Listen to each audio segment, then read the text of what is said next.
Assalamualaikum warahmatullahi wabarakatuh. Halo sahabat semua. Pagi-pagi saya lagi cangkruan sama Mbak Tia. Gimana Mbak Tia kabarnya hari ini? Ya alhamdulillah Pak, pagi-pagi ini kok sudah diajak ngobrol begini. Iki latihan melekan ya. Latihan melekan. Suka banget sih Bapak ini pagi-pagi ngajak anak-anaknya itu ngobrol. Nggak pagi, nggak siang, nggak malam, nggak sore. Ngobrol, ngomong aja Pak. Sebenarnya nggak suka. Cuma ini lagi mood aja kepengen ngobrol ya. Gitu. Lah masa saya nggak ngantuk kok semuanya ditinggal tidur. Ya ajak ngobrol. Tadi itu rencana sudah mau pamit untuk beristirahat. Iya. Begitu. Jangan dibuang-buang waktunya itu untuk istirahat. Kayak pekerja keras saja. Ada istirahatnya. Kalau kebanyakan istirahat ya misalkan 24 jam itu ya istirahatnya ping piro, kurang jam. Nah, misalnya 5 jam. Ya. Itu setahun piro. Iya Pak, sudah pernah dengar yang seperti itu Pak. Iya. Umurnya tinggu turu tok ngono ya. Piye Mbak Tia? Kok sampai Mbak Tia masuk dalam komunitas kacau itu? Ini komunitas kacau ini. Iya, berarti saya termasuk orang kacau mungkin ya. Kacaunya dilihat dari apanya ya? Ya, saya dulu itu kan orangnya merasa lebih baik banget itu. Oh gitu. Saya merasa apa yang saya lakukan itu sudah benar. Kemudian melihat orang tua saya yang masuk dalam komunitas kacau itu, saya jadi penasaran. Curiga. Oh curiga. Iya. Mau apa? Jadi detektif gitu ya? Ya iya. Masa ini keluarga orang tua saya kenapa ini kok berubah? Kok tiba-tiba semangat sekali untuk mengajak saya datang ke komunitas itu gitu. Itu tak ini? Ini ya itu. Oh gitu. Setelah sampai di sini, yang dilihat pertama sama Mbak Tia apa? Setelah nyampe di sini itu saya melihat ya memang kayak apa ya, waktu itu kayak sebuah lingkungan yang aneh gitu menurut saya. Anehnya Anehnya kalau misalkan saya berada di lingkungan yang baru gitu ya.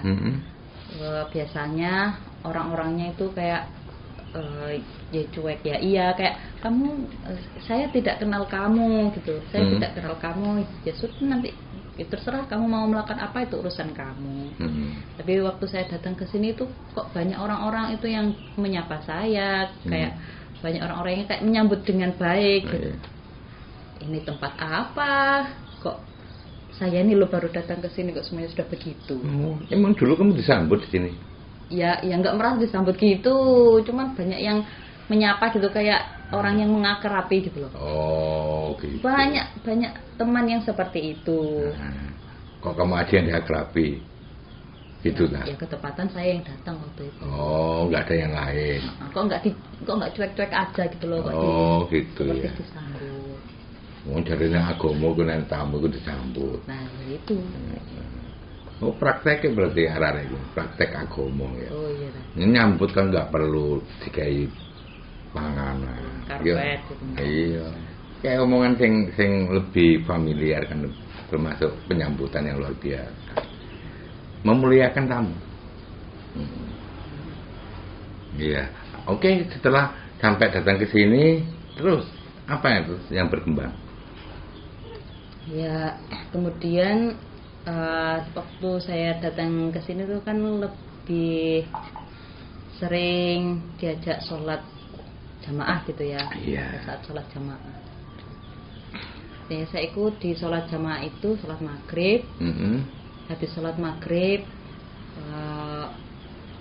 habis sholat biasanya kan saya entah itu wiritahan terus berdoa. Kemudian habis berdoa selesai ya melakukan pekerjaan saya sendiri gitu. Tapi ini enggak. Habis sholat maghrib ternyata melakukan kajian-kajian tentang kehidupan. Dan waktu itu saya kaget betul. Loh, kok ada ajaran tentang kehidupan seperti ini?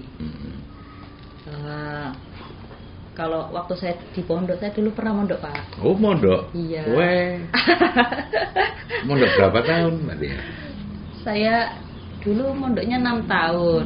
Tapi jangan banyak-banyak bahas pondok saya lah, Pak. Enggak perlu saya bahas. Nanti kamu malu. Paling-paling saya suruh baca Al-Quran juga menghitung paling. Jangan baca Al-Quran, jangan baca kitab. Mondoknya dulu sambil sekolah gitu ya. Loh, saya belum cerita kok tahu. Oh, lah dulu kan kamu di sini kan cerita. Kita mondoknya sambil sekolah, jadi mondoknya bukan yang utama. Apalagi dulu sekolah di SMA favorit. Masa? Oh, bukan favorit. Ya favorit saya.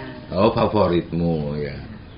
Di ya SMA favorit di mana itu? Di Jombang ya. Ya, bukan favorit tuh SMA. SMA apa? Mahal. Oh, SMA mahal. Oh, ini nggak usah dibicarakan SMA mahal itu ya. Oke, ya pengalaman mondok juga ada. Tapi ya menekuni nggak di sana? Waktu di pondok. Iya. Kalau bisa apa bedanya ketika kamu di pondok dan di sini? Ini diceritakan di sini tak, Pak? Ya boleh diceritakan. Oh, kalau di pondok saya dikasih ajaran-ajaran syariah. Oh, gini. Kalau ada kesamaannya, sebenarnya tadi yang saya ceritakan belum selesai. Oh, belum selesai. Ceritakan lagi, nggak apa-apa. Yang mana tadi? Ya udah disambungkan dengan pertanyaan berikutnya. Ya ini. boleh. Monggo diceritakan. Mungkin kalau untuk persamaan di pondok saya dulu dengan yang ada di sini, kalau saya dulu di pondok itu ya dari pelajaran-pelajaran yang diajarkan ke saya, saya itu sebenarnya kurang paham arahnya kemana sih gitu. Ustadzah saya hanya memberikan materi yang ada di buku gitu, dan itu pun untuk mondok selama 6 tahun masih belum tuntas satu kitab itu. Kemudian saya belum paham ini arahnya kemana ya kalau untuk belajar ini, tapi saya suka aja gitu. Saya suka kalau berhubungan tentang Islam gitu, religius itu gitu. Suka.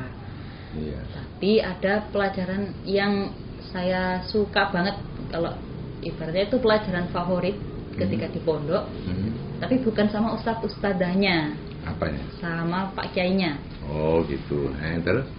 Waktu itu kalau nggak salah belajar tentang kitab hikam. Oh, kitab keren. Pernah baca tak, Pak? Sedikit.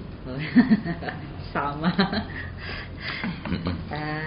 Di kitab hikam itu diperuntukkan untuk orang umum, orang umum juga. Jadi santrinya boleh ikut, orang umum juga ikut. Ketika saya ikut pelajaran ngaji kitab hikam ini, nggak tahu ya, walaupun Pak Kiai saya menerangkannya kan sambil maknanya miring itu. Iya. Jadi mana yang miring? Untung kamu nggak miring ya. Jadi sudah miring saya. Oh, miring. Waktu sudah miring. Ya kayaknya sudah miring. Kok miringnya di sisi mananya? Ya buktinya kayak miringnya saya itu kayak di sana loh, di pondok loh ya. Iya, di pondok. Ya saya hidup kayak seperti hidup berjalan gitu aja, saya tanpa tentu arah nanti kehidupan saya itu mau dibawa kemana. Mungkin gitu loh. Sebenarnya kalau di hikam itu sebenarnya awal-awal bagus. Yang di pondok itu bagus permulaan perjalanan seseorang untuk ke sisi rohani loh di hikam itu. Kalau nggak salah begitu. Kan ada Syekh Junet atau siapa itu yang suka perjalanan rohani itu. Apa waktu itu nggak ada pertanyaan saya kepingin melakukan perjalanan rohani seperti yang ada di kitab itu? Oh, kalau waktu saya ngaji kitab tersebut, setiap keterangan yang dijelaskan oleh Pak Kiai saja itu saya katakan sepakat banget. Sepakat banget dengan apa yang dikatakan. Memang di situ lebih mengkaji tentang kehidupan, terus bagaimana caranya orang yang berakhlak, bagaimana orang yang menjalankan kehidupan sesungguhnya. Aduh, saya tuh sampai masuk banget lah kalau dalam pengajian hikam itu. Nah, ketika saya di sini, seakan-akan saya itu membaleni itu apa sih Pak? Mengulang lagi. Ya. Mengulang lagi kejadian saat saya ngaji hikam dulu. Jadi awal datang di sini itu saya dikasih materi yang menyenangkan ini lagi. Gitu menyenangkan. Padahal awalnya nih ya. Menyelidiki orang tua gitu ya. Kali aja orang tua lagi masuk di aliran sesat gitu ya. Iya. Saya pikir orang tua saya itu masuk ke aliran sesat karena memaksa saya. Oh gitu ya. Iya. Oh dipaksa sama orang tua. Ya mungkin ya nggak dipaksa sing gimana, cuman ditawarkan. Hanya ditawarkan setiap hari. Karena ditawarkan setiap hari, jadi saya serasa dipaksa. Ditambah lagi waktu itu saya kan ikut ngaji kalimat thayyibah itu loh Pak. Biasanya kalau di pondok saya tahlilan itu bacanya Bismillahirrahmanirrahim, alhamdulillahirabbil alamin gitu Pak. Iya. Ilahi apalah di tahlilan. Iya yang jelas itu. Di sini kok bacanya seperti orang kayak belajar membaca Al-Quran ya? Iya. Di sana ngajinya cepet, terus selesai. Nah, kalau di sini ngajinya tuh pelan banget, hilas gitu. Terus di bayangan saya kok pelan banget ini ya. Saya nggak tahu kenapa kok ngajinya seperti itu. Saya pikir wah ini jangan-jangan ini langkah buat cuci otak, karena waktu itu lagi in-innya cuci otak loh. Oh gitu ya? Iya, saya datang ke sini lagi in-innya cuci otak. Oh dengan bacaan itu kayak mencuci otak gitu? Saya kira. Oh gitu. Saya kira jangan-jangan. Memang ada satu bacaan terus mencuci otak orang? Ya saya juga nggak tahu sih tempat cuci otak itu kayak gimana. Nggak tahu juga isu-isunya. Iya, padahal arti cuci otak juga nggak tahu juga. Iya, nggak tahu juga. Iya. Juga. Iya. Oh gitu. Ya di sini kan ya dikatakan cuci otak sama. Sini cuci otak. Artinya orang yang dulu berbuat marah itu menjadi sesuatu kebiasaan. Baru dianjurkan tidak marah. Dan ketika kamu mengikuti berarti kamu sudah dicuci otakmu. Begitu juga ketika kamu dulu nggak peduli sama orang lain misalkan ya, terus di sini disuruh peduli sama orang lain, ini cuci otak juga. Ya masih banyak contoh-contoh cuci otak. Tapi saya sendiri juga nggak tahu cuci otak itu apa juga, saya nggak tahu juga. Tapi tadi memberikan keterangan tentang cuci otak. Iya.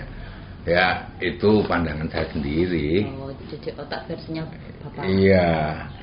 Ya saya kepingin mencuci otak orang-orang yang berbuat jelek. Bagus ya itu. Jadi berbuat baik dan dengan sadar. Kan itu kan menjadi ila yaumil qiyamah. Jadi cuci otaknya mati pun masih tetap gak bisa dihilangkan. Cuci otaknya seperti ini karena cuci otak itu yang saya lakukan untuk kesadaran orang dari yang jelek menuju baik. Nggak apa-apa toh, kecuali dari yang baik menuju jelek. Kalau cuci otak misalkan kamu harus manut sama saya karena terpaksa ya atau tidak sadar ya yang begini ini yang nggak bagus. Saya mencoba orang itu, ayo kita ini jangan mikirkan diri sendiri, ayo kita hidup untuk orang lain. Ya mempraktekkan khairun nasi anfa'un linnas. Contohnya seperti itu. Ada lagi, ayo jangan ego lah. Wong ego itu kan sama juga memiliki diri. Padahal apa yang ada di langit, apa yang ada di bumi kan miliknya Allah Ta'ala. Kalau kamu melakukan ego kan berarti dolim gitu Mbak Dia. Jadi saya mengajak orang-orang seperti itu. Apakah orang ini mengatakan cuci otak, terserah. Yang penting bagaimana saya ngajak orang untuk menjadi baik, gitu. Tapi setelah di sini Mbak Dia akhirnya klop tidak ketika berada di sini. Ya, dicuci otak beneran ternyata. Iya, saya cuci otak kamu. Tapi saya suka. Ya alhamdulillah saya dikasih suka model cuci otaknya di sini. Oh gitu. Ya, dan akhirnya punya sahabat banyak di sini. Yang sahabat gila-gila semua. Kan sahabat Pak, Apa keluarga. itu? Keluarga. Oh keluarga ya, kamu nganggap keluarga di sini. Ya kayaknya kok punya keluarga besar. Oh Besar gitu. banget nambah-nambah. Oh iya. Ya apalagi keluarga yang mempraktekkan 5 konsep dasar. Ya, apa itu? Itu tidak marah. Nah, Merasa tidak lebih baik, lebih benar, lebih pintar dari orang lain. Belajar tidak memiliki, belajar tawadu, belajar bijaksana. Menurut saya ini pintu akhlak. Dan kita ya harusnya kita kalau merasa umatnya Nabi Muhammad harusnya 5 konsep dasar ini dipraktekkan dalam keseharian. iya. Keren itu Pak. Keren. Tapi sulit itu. Bukan keren, menurut saya itu memang yang harus dilakukan oleh orang hidup. Iya sih. Iya. Ya biasa-biasa aja lah, nggak ada yang keren yang begitu. Iya. Yang jelas menurut orang tertentu nggak keren. Ada yang bilang masa orang itu nggak boleh marah, kan ada yang begituan. Iya, pernah dengar. Nah, berarti makanya belajar tidak marah tidak terlalu keren bagi orang-orang yang Tidak sepakat. nggak suka dengan Tidak marah. tidak marah. Itu Ya karena mungkin mereka nggak tahu. kemungkinan mereka nggak tahu. Memang lagi hobi yang karakternya itu dirinya mungkin ya. Iya. Padahal nggak mesti begitu. Ada diri kita yang bijaksana, kenapa tidak ditampilkan? Ada diri kita yang Tawadu. yang tawadu, kenapa tidak dipraktekkan dan seterusnya dan seterusnya. Iya. Seperti itu. Nah, ketika Mbak Dia di sini terpaksa Mbak Dia kan mengorbankan masa depan ini. Nah, mungkin dulu iya pernah. Oh, pernah merasakan itu kayak saya mengorbankan masa depan. Pernah merasa mengorbankan masa depan. Mm-hmm. Ya. Nangis itu Pak. Oh, nangis. Ya nangis saya. Kenapa nangis? 2 kali saya itu nangis gara-gara masa depan saya sudah hilang. Iya. Jadi waktu itu Mbak Dia yang dikatakan masa depan itu kayak apa Mbak Dia? Ke masa depan saya pengen kuliah. Mhm. Saya kan orangnya dari dulu memang Suka belajar. suka kalau untuk disuruh belajar saya suka. Suka belajar apapun. Belajar apapun. Kecuali belajar gila. Belajar gila. Ini belum ada listnya belajar gila. Belum ya. Kapan-kapan saya akan kasih tahu bagaimana indahnya belajar gila. Boleh, terus boleh. Nah, Kemudian setelah setelah kuliah nanti mungkin saya akan bekerja pada umumnya. pada umumnya orang lah ya. Saya bekerja ya. Saya sendiri melihat kedua orang tua saya yang pekerjaannya sebagai pedagang. Dan pedagang kan harus memutar modal gitu. kadang masih ada hutang terus dibayar gitu kan. Mungkin pada umumnya saya sama teman-teman saya kepinginnya bisa lah meringankan beban orang tua. Itu mungkin kalau saya kerja itu bayangannya masih itu aja. Saya ingin meringankan beban orang tua saya biar nggak kepikiran tentang hutang-hutang itu. Oh.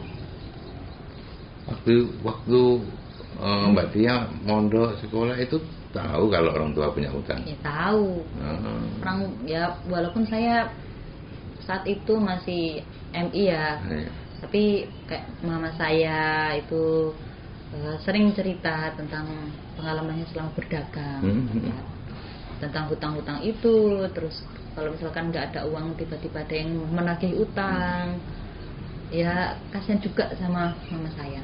Oh kasihan, akhirnya kamu kepingin sekolah yang tinggi, setelah itu dapat pekerjaan. Iya. Bayang dulu kepingin bekerja apa berarti?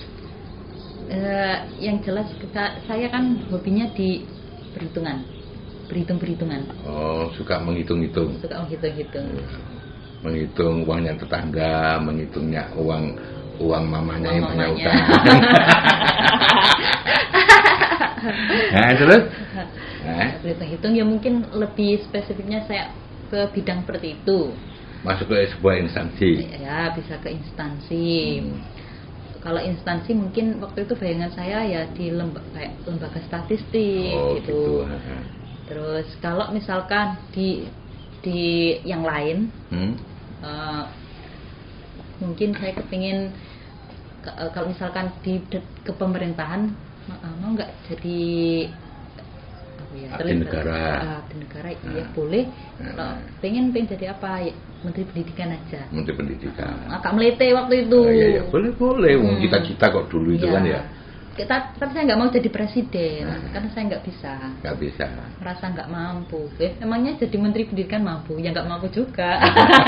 Loh, kalau pintar kalau dianggap sama presidennya kamu punya prestasi kan bisa aja. Tapi bukan saya anggap prestasinya, cuman selama saya sekolah itu kayak merasa, aduh sekolah kalau seperti ini terus buat apa gitu loh. Saya di sekolah itu cuma dikasih PR, kemudian babnya itu ganti-ganti, terus saya nggak tahu apa yang saya pelajari ini manfaat aplikasinya itu seperti apa, saya nggak tahu gitu loh. Nah ini yang saya kepingin, udahlah nggak usah banyak PR gini bu, gitu. Lebih baik ajarkan aplikasinya ini kemana gitu bu. Nah akhirnya saya kepingin nanti saya jadi Menteri Pendidikan, nanti tak kepingin ganti gitu, nggak usah ada PR. Itu saya ya. Sekarang sudah didahului sama Nadiem Makarim sekarang. Ya, iya. Silakan Pak Nadiem Makarim. Iya. Pak Nadiem, wah. Kalau yang bicara Mbak Tia tadi, kalau bisa Pak Nadiem ya, memang butuhnya itu orang itu punya skill dan akhlak. Ya itu yang penting Pak Nadiem. Coba output dari sebuah pendidikan atau lembaga pendidikan itu punya skill dan akhlak. Gitu. Kayak Pak Erick Thohir itu sering bicara akhlak. Oh iya, bagus. BUMN ya bicara akhlak. BUMN bicara akhlak. Yuk, pintar, harus begitu. Soalnya kalau orang-orang kalau di BUMN kalau tidak berakhlak baik kan bahaya. Padahal itu hasil negara itu kan juga dari BUMN yang banyak ya. Kalau kamu jadi menteri ya kayak Pak Erick Thohir gitu ya, atau kayak Pak Nadiem Makarim. Kayak saya sendiri aja lah. Saya nggak kayak mereka iya, kamu gitu. Punya pola sendiri ya. Terus pendidikan nggak bayar gitu ya. Iya, sekolah nggak usah bayar nggak apa-apa. Iya, harus gitu. Repot loh kalau bayar mahal loh sekolah. Iya. Itu dulu kepingin menjadi abdi negara. Iya. Nggak ada pikiran lagi kepingin menjadi abdi Tuhan atau apa. Ya itu konyolnya saya waktu itu ya. Cita-citanya masih saya hentikan di situ. Cuman waktu saya di pondok, terus semasa kecil, tadi saya katakan tadi kan kalau saya itu suka dengan hal-hal yang berbau religius, tapi saya yang nggak religius banget gitu. Iya. Di kalangan teman-teman saya ini kayak bukan orang yang alim. Oh begitu ya. Orang korak lah. Iya ya, mungkin orang nggak tahu lah orang. Sak penake dhewe. Kagem diatur ngono lah. Wis kepengin ngono ya ngono, kepengin yang ini gitu. Pokoknya kepengin wis gak mau diatur-atur. Bebas lah.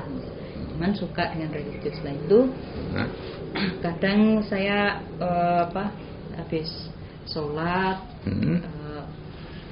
kemudian saya hafalan gitu kan, ada PR hafalan dari Pak Yainya. Saya hafalan, habis hafalan itu saya jadikan kesempatan untuk berenung gitu. Di tengah-tengah perenungan saya ya, sambil saya terus minta maaf sama Tuhan. Waktu itu minta maaf kan istighfar, saya pakai tasbih itu. Iya. Berapa kalinya gitu ya? Iya. Astagfirullahaladzim. Masya Allah. Ya itu yang memang ajaran agama begitu kan? Iya.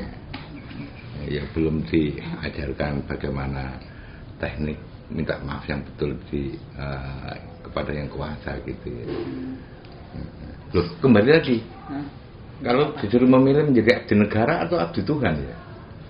Tadi ceritanya belum selesai. Oh, belum selesai. Oh, selesaikan lagi. Terus saat saya beristighfar dan membaca wirid itu, memang saya membacanya waktu itu cepat nggak ya? Pokoknya yang saya rasakan saya harus tenang ketika membaca ini. Tetapi di situ saya kayak mempunyai cita-cita bahwa saya kepingin hidup saya selalu bersama dengan Tuhan. Yang masih sebatas itu aja. Belum punya cita-cita untuk menjadi abdi Tuhan, itu belum terbayang di saya. Iya, bersama Tuhan lebih keren daripada abdi Tuhan. Ya, cuma rasanya aja kalau sama Tuhan mungkin kira-kira enak kali ya gitu. Apa-apa sama Tuhan itu. Gitu. Iya. Saya kira abdi Tuhan itu bukan cita-cita karena nggak tahu. Nggak tahu ya. Diajarkan sama guru saya. Oh, cita-cita.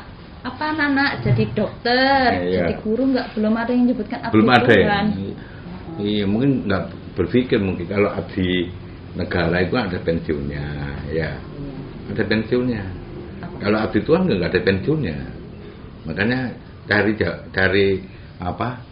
pekerjaan yang kira-kira nggak ada pensiunnya, yang juga nggak ada bayarannya juga.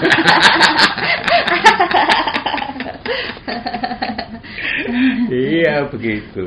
Terus akhirnya ketika kamu sampai di sini, akhirnya menemukan satu jalan untuk menjadi abdi Tuhan atau kepingin apa?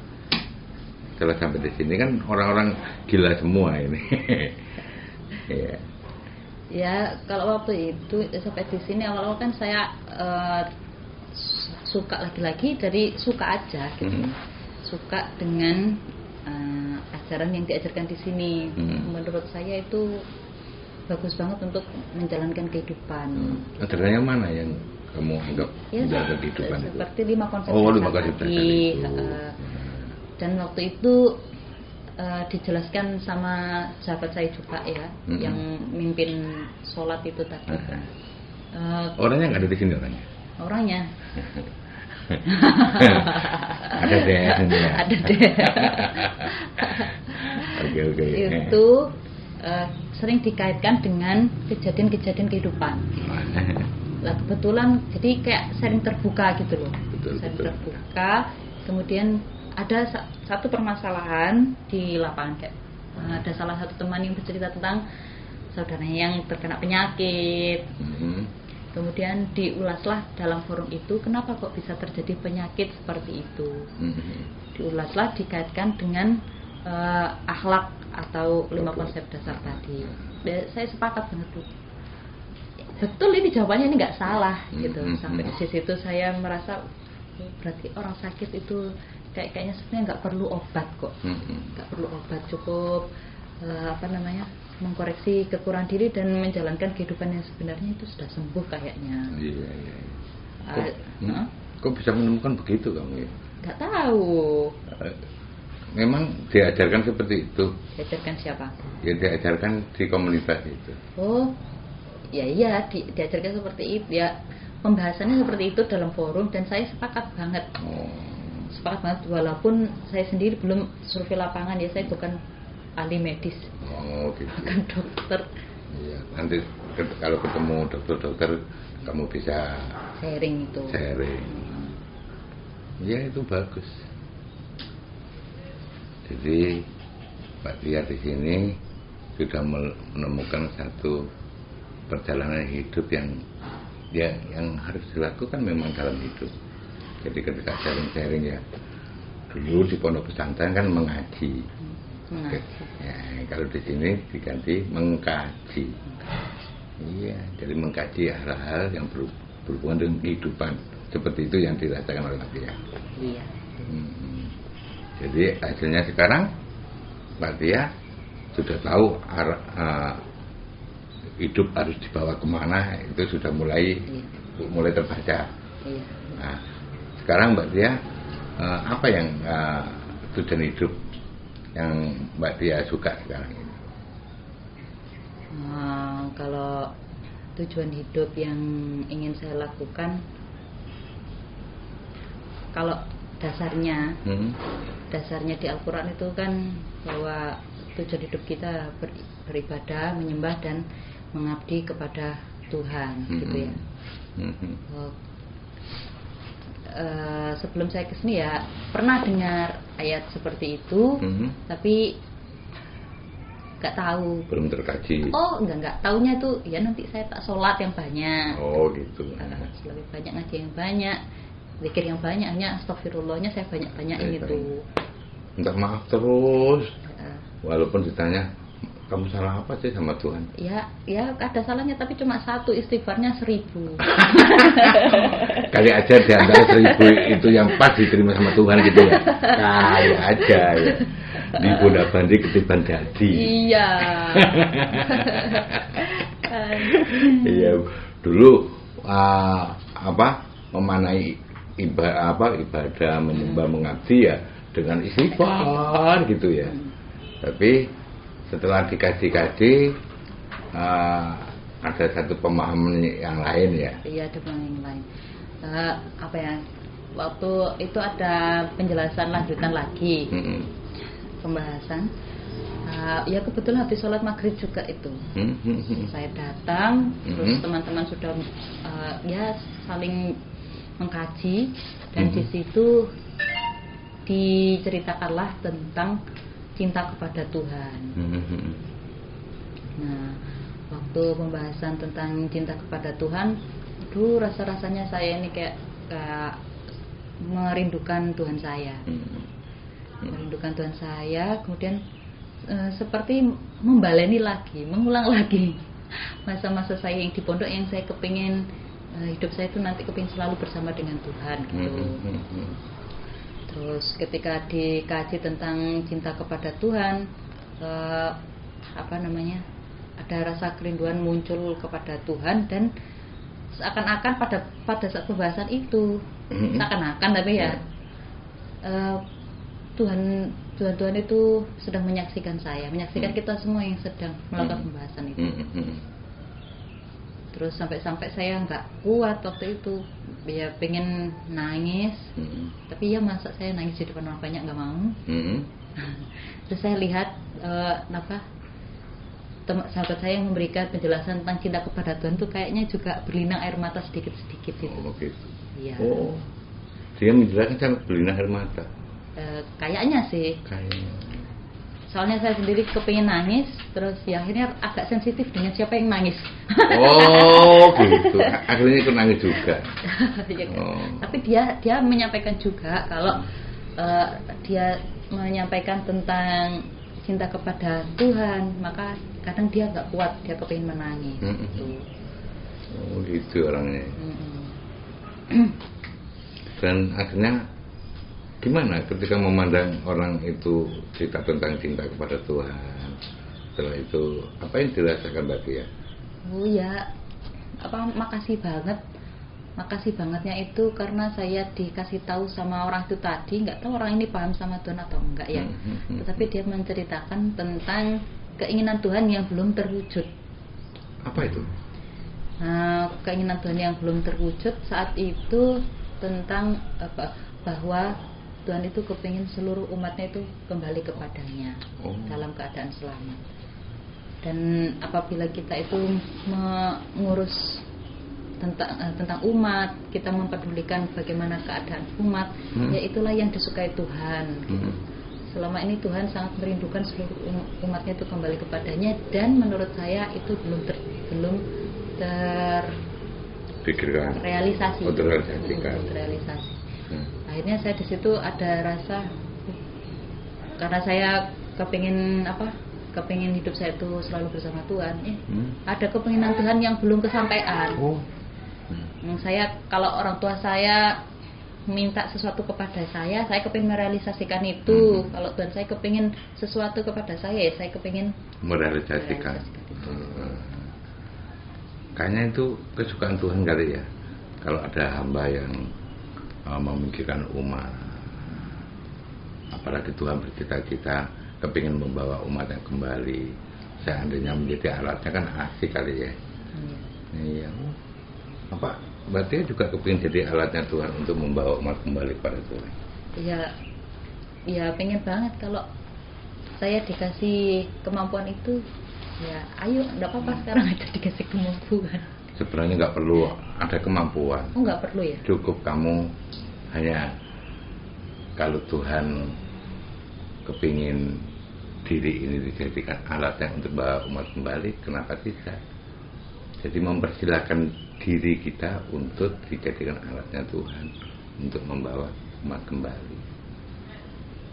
Kita toh miliknya Tuhan. Kalau kita memasrahkan diri kepada Tuhan, kalau toh engkau ingin bekerja di dalam diri saya, monggo. Sahabat, ini adalah Mbak Tia yang sekarang ini menemukan satu perjalanan hidup, sampai kepingin untuk merealisasikan keinginan Tuhan. Salah satu keinginan Tuhan adalah bagaimana umat kembali kepada Tuhan. Semoga ini menjadi pelajaran kita semua. Mungkin ada tia-tia lagi yang kepingin menyodorkan dirinya untuk menjadi alatnya Tuhan, untuk terbawanya umat kembali kepada Tuhan. Salut. Semoga ada yang mengikuti. Wassalamualaikum warahmatullahi wabarakatuh. Waalaikumsalam warahmatullahi wabarakatuh. Salut apanya toh, Pak? Boleh terus no. Buyar. Kate tak tambahin ngono uang. Berapa menit? Setengah menit. Setengah menit. Setengah menit. Setengah menit. Setengah menit. Setengah menit. Setengah menit. Setengah menit.